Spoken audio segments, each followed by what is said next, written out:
عالمی جمادات ہے، عالمی نباتات ہے، یہ تمام ایک اپنا عالم ہے، ایک ایک جہاں ہے. تو یہ تمام تعریفیں اس رب کے لیے جو تمام جہانوں گئے.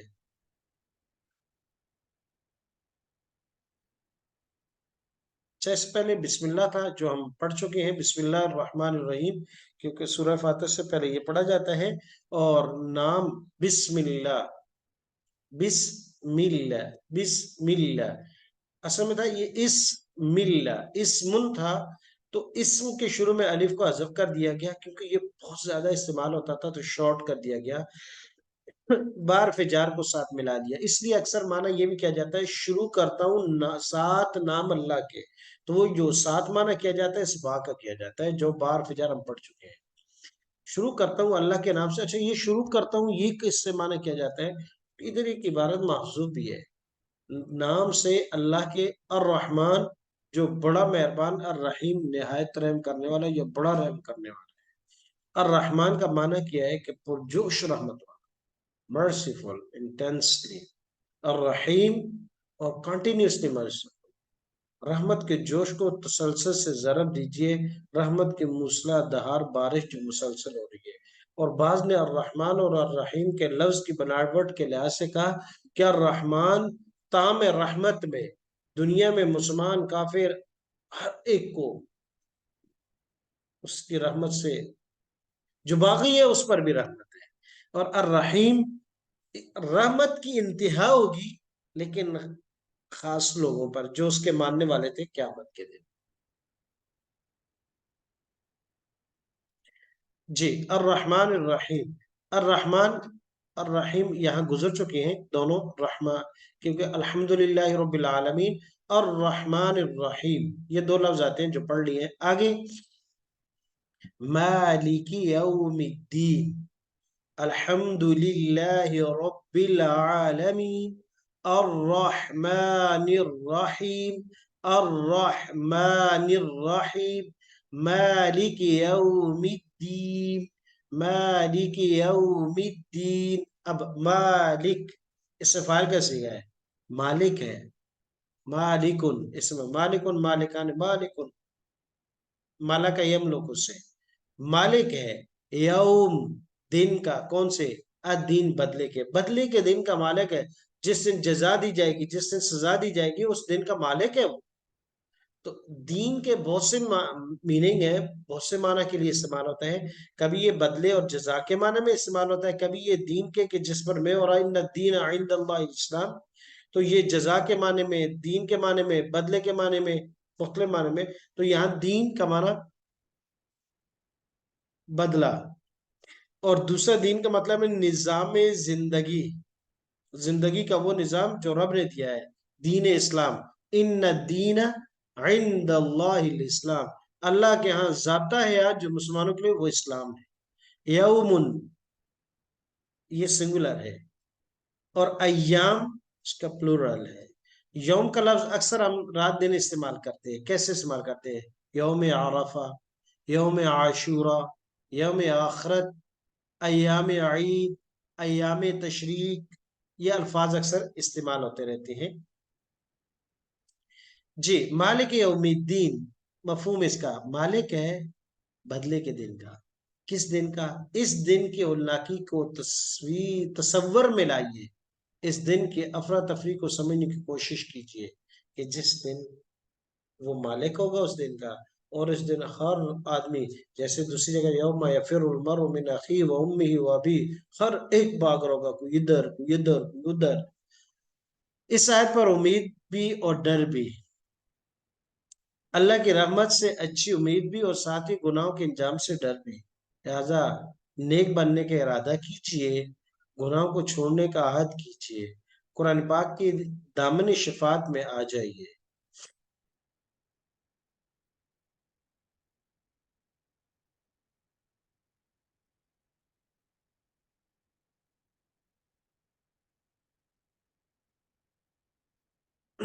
اس کے بعد اگلی ہے ایاکا، خاص تیری ہی. یہ خاص قسم کی منصوب منفصل ضمائر ہم پڑھ چکے. ایاکا تیری ہی، نعبدو ہم عبادت کرتے ہیں، عبد یعبد گزر چکا ہے، وَإِيَّاكَ اور تجھی سے، نستعین ہم مدد چاہتے ہیں۔ تو یہ دونوں مفعول ایاک ایاک پڑھ چکے ہیں، مفعول منصوب منفصل وہ تھی جو فعل سے پہلے آتی ہے آبجیکٹو کیس، علادہ بھی ہے اور پہلے آتی ہے، یہ وہ ہے۔ لا معبود الا اللہ، نعبد کا معنی کیا کہ عابد، عبد یعبد، عابد معبود، لا معبود الا اللہ، اکثر کہتے ہیں کوئی بھی معبود نہیں مگر اللہ۔ ضمیر آخر میں نعبد کا، اب یہ دیکھ رہے ہیں کہ ضمیر کے استعمال میں فرق، نعبدو کا تیری عبادت کرتے ہیں ہم، نعبدو ہم عبادت کرتے ہیں کا آپ کی، اور ضمیر شروع میں تو کیا معنی پڑ جائے گا، ایاک نعبدو صرف تیری ہی عبادت کرتے ہیں، حسر آ گئی نا، ہم نے وہاں مفعول پڑھتے کہ جب مقدم کر دیا جائے تو اس کا مطلب ہے بعد والا فعل صرف اس میں مقید ہو جاتا ہے، محصور ہو جاتا ہے حسر پر۔ اور یہ ضمیر کی قسم پڑھ چکے ہیں، یاہو، ایاہم، ایاکا، ایاکم، یا ایانا۔ عبادت کی قبولیت کی دو شرطیں ہم نے کہا ایاک نعبد و ایاک نستعین، سورۃ فاتحہ میں پڑھ دیں تو عبادت تو کرتے ہیں اللہ، ایاک نعبد، تو عبادت کیسے کرنی چاہیے، اس کا طریقہ کار کیا ہونا چاہیے؟ کہا کہ عبادت کی قبولیت کی دو شرطیں، ایک صحیح نہیں ہے، جو بھی عبادت کی جائے چاہے جانی ہو چاہے مالی ہو چاہے بدنی ہو کوئی بھی ہو، صحیح نیت کے ساتھ ہو، تصحیح نیت ضروری ہے۔ نمبر دو، مسنون طریقے سے ہو، اگر نیت ٹھیک نہیں ہے، مسنون طریقہ بھی سب کچھ ہے لیکن نیت ریاکاری کی لوگوں کو دکھانے کی ہے کہ بھائی ہم تو بڑے حاجی، بڑے نمازی، بڑے پاک باز، نیت ٹھیک نہیں تھی، نیت ٹھیک نہیں ہے، لہذا طریقہ ٹھیک تھا، نیت ٹھیک نہیں ہے، قبول نہیں ہے۔ جیسے کہ حدیث شریف میں آتا ہے کہ ریاکاروں کو اس دن اللہ پاک کہیں گے کہ جس کام کے لیے آپ نے کیا تھا وہ تجھے مل گئی، جب جا تجھے اس کا کوئی عمل کا نہیں ملے گا۔ اس لیے اللہ تبارک و تعالیٰ سے مانگنا چاہیے کہ اللہ کمزور بندے، کہیں ہو جاتی ہے غلطی بھی کوتاہی بھی، اللہ کبھی نماز پڑھتے ہوئے ذہن میں یہ آ جاتا ہے، کبھی نیک کام کرتے ہوئے کہ دوسرے لوگ دیکھیں کتنا اچھا اور نیک اور صالح آدمی ہے، کہ اللہ کمزور ہے، اگر ایسی آ جاتی ہے تو اس میں بھی ہمیں معاف کر دیجیے گا۔ تو نیت ٹھیک نہیں تھی، طریقہ ٹھیک تھا پھر بھی قبول نہیں، اور نیت ٹھیک ہے، صحیح نیت ہے لیکن نبی کے طریقے سے ہٹ کر ہے پھر یہ قبول نہیں۔ آپ صلی اللہ علیہ وسلم نے صبح 2 فرض پڑھے، کوئی کہہ نہیں میں 3 پڑھ لیتا ہوں، 4 پڑھ لیتا ہوں، تو کیا زیادہ پڑھنے سے اس کی نماز ہو جائے گی؟ نہیں ہوتی۔ حج کا ہی دیکھ لیں، حج کے طریقے میں اگر تھوڑا سا ادھر ادھر کرے گا حج نہیں ہوتا، ٹوٹ جائے گا، واجب فرض ٹوٹ جائے گا۔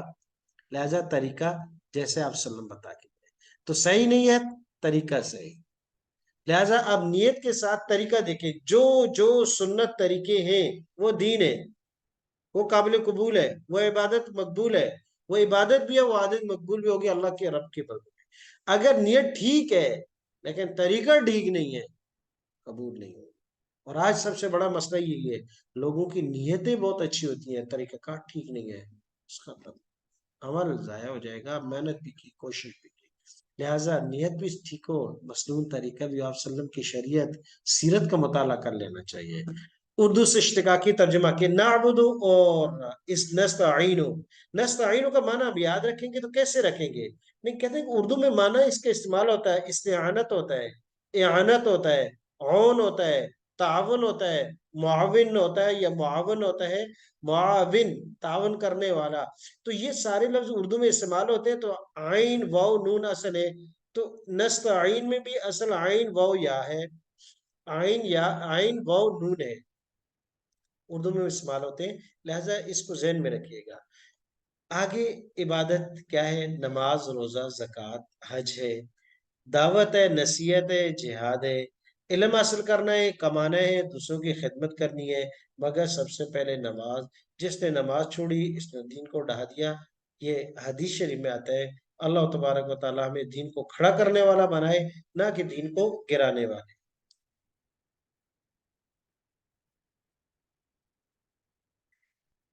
تصور، دھیان اور تجوید کے ساتھ پڑھیں گے، ایاک نعبد و ایاک نستعین، ترجمہ کر چکے ہیں، تیری عبادت کے لیے بھی تیری مدد چاہیے، ایسی عبادت کے لیے جو تجھے پسند آ جائے۔ اللہ کے لیے ہمیشہ اللہ سے مانگے، جب بھی عبادات کچھ نہ کچھ کریں تو اس کے بعد قبولیت کی دعا ضرور کیا کریں کہ اللہ تیرے فقیر بندے ہیں، تیری فقیر بندیاں ہیں، کوشش کیے قبول کر لینا۔ آگے اہدی، یہ امر ہے، اہدی ہدایت دے دے نہ ہم کو، اہدی یہ امر ہے، اہدا یہدی اہدا نہیں، ہدا یہدی سے مجرد سے، ہدا یہدی رما یرمی کی طرح، بکایب کی طرح، اب کے ارمے، اہدی ہدا یہدی، یہدی یہدی آنے سے امر بنا ہے تو اہدی بن گیا، اہدی ہدایت دے دے نہ ہم کو، کس چیز کی؟ الصراط راستے کی، المستقیم سیدھے کی۔ کیا مطلب؟ یا اللہ ہمیں سیدھے راستے کی ہدایت دے دے، یا اللہ تجھ سے سیدھے راستے کی ہدایت کہ ہمیں چلا دے۔ بعض معنی یہ بھی کرتے ہیں اہدے، چلا دے نہ ہم کو صراط المستقیم سیدھے راستے پر۔ تو اب ایک یہ بھی ہوتا ہے نا کہ ہم تو سیدھے راستے پہ چل رہے نہیں، کبھی بھی شیطان وہ کر سکتا ہے کہ وہ گھما دے اور نفس گھما دے۔ یا اللہ ہمیں استقامت دے سیدھے راستے پر، اور اگر سیدھے راستے سے بھٹکے ہوئے تو سیدھے راستے پہ لے آ، اور اگر چل رہے ہیں تو استقامت نصیب فرما۔ یہ مطلب ہے ہدایت، راستہ دیکھا اور راستہ چلا دونوں معنی آتے ہیں، راستہ دکھا بھی، راستے پر چلا دی۔ یا اللہ ہمیں راستہ دکھا دے کہ سیدھا کون سا ہے، اور اس پر چلا بھی دے، دونوں معنی اس کی۔ ہدی للمتقین قرآن مجید میں یہ استعمال ہوتا ہے، ہدایت ہے متقین کے لیے، ہدی للناس ہدایت ہے کس کے لیے؟ لوگوں کے لیے، یعنی راستہ ہے۔ قرآن ہدایت ہے، ہادی ہے سیدھے راستے کی طرح۔ راستہ دیکھا اور راستے پر چلا دونوں میں بہت بڑا فرق ہے۔ راستہ دیکھا، راستے پر چلا، ایک راستہ نظر آ گیا لیکن آپ چل نہیں رہے، منزل تک نہیں پہنچ سکے۔ یا اللہ راستہ دکھا بھی اور راستے پر چلا بھی دے۔ ہر نماز یاد دہانی ہدایت پر کام رہنا ہے تو قرآن سمجھنا ضروری ہے۔ اللہ تبارک و تعالی ہمیں قرآن کو سمجھنے کی توفیق عطا فرمائے۔ اچھا، یہ اللہ دعا تو مانگی ہے ہمیں سیدھے راستے پر چلا دے، وہ سیدھا راستہ ہے کون سا؟ وہ راستہ بھی کہا یا اللہ صراط راستہ الذین ان لوگوں کا، صراط یہ موصوف ہے، آگے سیدھے راستے کی نہیں، الذین ان لوگوں کا، انعمت کہ تو نے انعام کیا، علیہم ان پر، علیہم علیہ علیہما علیہم ان پر۔ اب کس پر انعام ہوا؟ انعام چار لوگوں پر، چار طبقات ہیں جو منعم علیہ کہلاتے ہیں، جن پر اللہ نے انعامات کیے ہیں۔ انبیاء کا، وہ کون کون سے ہیں؟ نمبر ایک انبیاء، انبیاء، نمبر دو صدیقین، حضرت ابوبکر صدیق رضی اللہ عنہ، شہداء، حضرت عمر رضی اللہ عنہ، حضرت سیدنا عثمان غنی، حضرت علی رضی اللہ عنہ، صالحین اور نیک۔ اب یہ چار لوگ ہیں جن پر اللہ نے انعام کیا، نمبر ایک انبیاء، نمبر دو صدیقین، نمبر تین شہداء، نمبر چار صالحین۔ ان لوگوں پر انعام۔ انبیاء کا طریقہ کیا ہے؟ چار کام ہوتے ہیں، جس طرح چار طبقات ہیں تو انبیاء کا کام صدیقین نے کیا، شہداء نے کیا، صالحین نے کیا۔ کام انبیاء کا، انبیاء سے اعلیٰ درجے میں امت میں سے کسی نے کیا تو وہ صدیقین نے کیا ہے، اور اس کے بعد اگر ہے تو شہداء، پھر اس کے بعد صالحین۔ تو انبیاء کا طریقہ کیا تھا؟ وہ چار کام تھے، کون سے؟ تعلیم و تعلم، نمبر ایک سیکھنا سکھانا۔ اسی لیے آپ صلی اللہ علیہ وسلم کسی چیز کے بارے میں عملاً دعویٰ کر کے نہیں کہا، لیکن ایک چیز کے بارے میں کہا انما بعثت معلما، معلم ہونے کا دعویٰ کرے کہا، کہ نہیں کہا کہ مجھے سپہ سالار بنا کے بھیجا ہے، مجھے یہ آپ صلی اللہ علیہ وسلم نے کبھی نہیں کہا مجھے حاکم بنا، لیکن کہا کہ انما بعثت معلما، مجھے معلم کائنات بنا کر بھیجا کہ میں دنیا کو سکھاؤں۔ تو یہ تعلیم و تعلم یہ انبیاء کا پہلا کام ہے۔ تزکیہ و اصلاح، صحابہ کرام کے آپ صلی اللہ علیہ وسلم بھی کرتے تھے، تزکیہ کرنا، اصلاح کرنا، یہ کام کرنے کا ہے، یہ نہیں کرنے کا، یہ کام کرو، یہ نہیں کرو، اس کو زیادہ کرو، اس کو کم کرو، اس سے بچو، اس کی طرف دوڑ لگاؤ، فاستبقوا الخیرات، یہ تزکیہ اصلاح ہے۔ دعوت و تبلیغ انبیاء کا کام ہے، اور تنفیذ، دعوت تبلیغ اور تنفیذ، یہ آگے چار کام، یعنی تعلیم و تعلم، تزکیہ اصلاح، دعوت و تبلیغ، تین ہو گئے۔ دعوت تبلیغ نیک کاموں کی طرف بلانا، برے کاموں سے مننا، دعوت و تبلیغ کہلاتا ہے۔ یہ انبیاء کا کام تھا۔ اس کے بعد صدیقین، شہداء، صالحین، علماء کا یہ کام ہے، ہر مسلمان امتی کا یہ کام ہے۔ اور اس کے بعد تنفیذ، کیا؟ اللہ کے قوانین کو اپنے اوپر نافذ کرنا۔ سب سے پہلے فرسٹ اپنے اوپر، کہ جو اللہ نے احکام دیے ان کو پورے پورے بجا لانا۔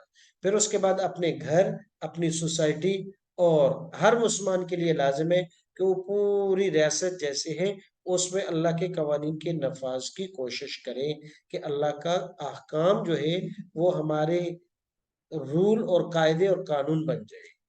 جی، اعلاء کلمت اللہ، امر بالمعروف، نہی عن المنکر، جہاد فی سبیل اللہ، یہ ہے دعوت تبلیغ اور تنفیذ۔ دعوت تبلیغ میں کیا جاتا ہے؟ اعلاء کلمت اللہ، اللہ کی بات کو کرنا، بلند کرنا۔ عمل بالمعروف و نہی عن المنکر، یہ بھی دعوت تبلیغ کیسے ہے؟ اور تنفیذ کے لیے جہاد فی سبیل اللہ، یعنی یہ تینوں کے تینوں جو ہے یہ تشریح اعلاء کلمت اللہ، امر بالمعروف، نہی عن المنکر، جہاد فی سبیل اللہ، دعوت تبلیغ اور تنفیذ کی۔ نبی محنت کے چار مراکز ہیں، دیکھیں یہ چار چار کی بڑی زبردست آ رہی ہے۔ کس پر انعام کیا؟ چار طبقات پر، انبیاء، صدیقین، شہداء اور صالحین۔ انبیاء کا طریقہ ہے کیا ہے؟ چار کام تھے: تعلیم تعلم، تزکیہ اصلاح، دعوت تبلیغ اور تنفیذ۔ اور نبوی محنت کے چار مراکز ہیں: مسجد، مدرسہ، خانقاہ، معسکر۔ ان چاروں کو آباد کیجئے، ان چاروں سے تعلق رکھیے۔ اللہ تبارک و تعالیٰ ہم سب کو دین کو سیکھنے، عمل کرنے کے توفیق کرے۔ یہاں شہیدوں کا طریقہ کیا ہے؟ کیونکہ تین چار لفظ استعمال ہوئے: انبیاء کلیئر ہے، صدیقین، شہداء۔ دین حق کی خاطر ہر طرح کی مشقت برداشت کرنا، جیسے کہ آج کل جی معسکر کہتے ہیں وہ جگہ جہاں جہاد فی سبیل اللہ والے لوگوں کو ٹریننگ دی جائے، ان کو فزیکل فٹنس اور دوسری جو ہے ورزش کروائی جائے، جیسے آپ صلی اللہ علیہ وسلم مسجد نبی میں صحابہ کرام کو کرواتے تھے، تلوار بازی سکھاتے تھے، گھوڑ سواری سکھانے کا اس طرح باقاعدہ ایک شعبہ تشکیل ہوتا تھا جس میں پریکٹس کروائی جاتی ہے۔ دین حق کی خاطر ہر طرح کی مشقت برداشت کی، شہیدوں کا طریقہ یہ، اپنی جان تک دے دی اس کام کے لیے۔ کس کے لیے؟ دین حق کے لیے۔ ہمارے پاس وقت بھی نکالنا مشکل تھا، لیکن وہ تو جان بھی دے گیا۔ شہید ایک جماعت کا حصہ ہوتا ہے، آپ بھی جماعت کا حصہ بنیے، مل کر کام کیجیے، دعا کے بعد احتساب، منصوبہ بندی، ورنہ دعا سچی رہے۔ اللہ تبارک و تعالی ہم سب کو عمل کرنے کی توفیق عطا فرمائے۔ آگے دو لفظ ہیں، غیر المغضوب علیہم ولا الضالین۔ یا اللہ ہمیں چار منعم علیہ تو پڑھ لیے، یا اللہ ہمیں ان کے راستے پر چلانا، انبیاء کے، صدیقین کے، شہداء کے، صالحین کے۔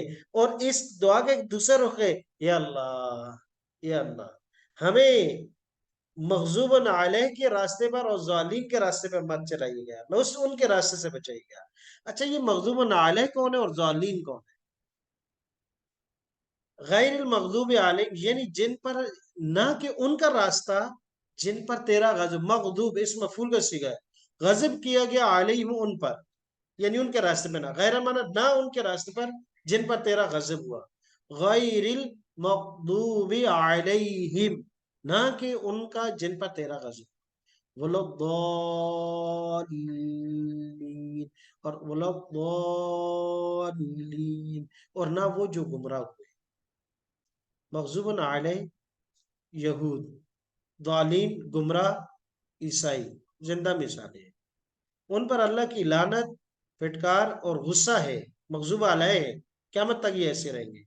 ولدالین اور عیسائی بیچارے گمراہ ہیں، ان کے پاس آسمانی کتاب ہی نہیں، ان کی کتاب شروع میں ہی یہودیوں نے بدل دی، اب بھٹک رہے ہیں، ادھر ادھر کے ٹامک ٹوئیاں مار رہے ہیں، یہ گمراہ ہے اور مغضوب علیہ ہے۔ گمراہ کی دو قسم ہوتی ہیں، مغضوب علیہ جن کو معلوم ہے مگر عمل نہیں کرتے، جیسے یہود، مغضوب جن کا عقیدہ درست ہی نہیں، اور ضال جن کو معلوم ہی نہیں ضال اور جن کا عمل درست ہی نہیں. دیکھیں بڑا فرق ہے. اب عیسائی بیچاروں کو اپنا دین کا پتہ ہی نہیں ہے، کیونکہ ان کا تو پہلے دن سے ہی یہودی لٹ گئے ان کو. یا اللہ ہمارا عقیدہ، ہمارا علم اور عمل تینوں درست فرما دیجیے گا. اب غلط ضالین، اور نہ جو گمراہ ہوئے. ضال کے معنی راہ گم کرنے والا، نا واقف.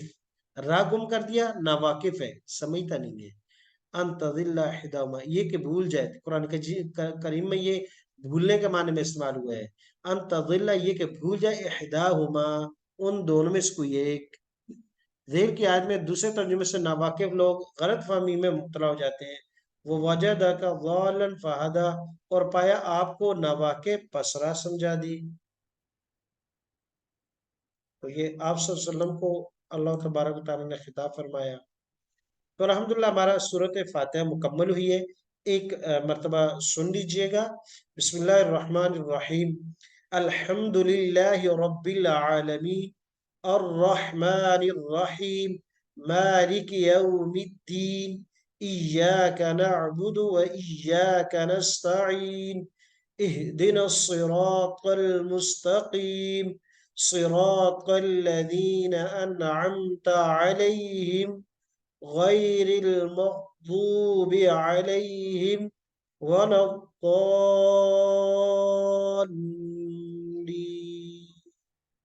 آمین. انشاءاللہ دوبارہ اس کو پھر ایک دفعہ ہم پڑھیں گے. کوشش کیجئے گا کہ اس کو اچھے طریقے سے یاد کریں، اس کے معنی کو بار بار سنیں، سمجھیں. اللہ تبارک و تعالیٰ ہمیں قرآن کو سیکھنے، سمجھنے اور اس پر عمل کرنے کی توفیق عطا فرمائے.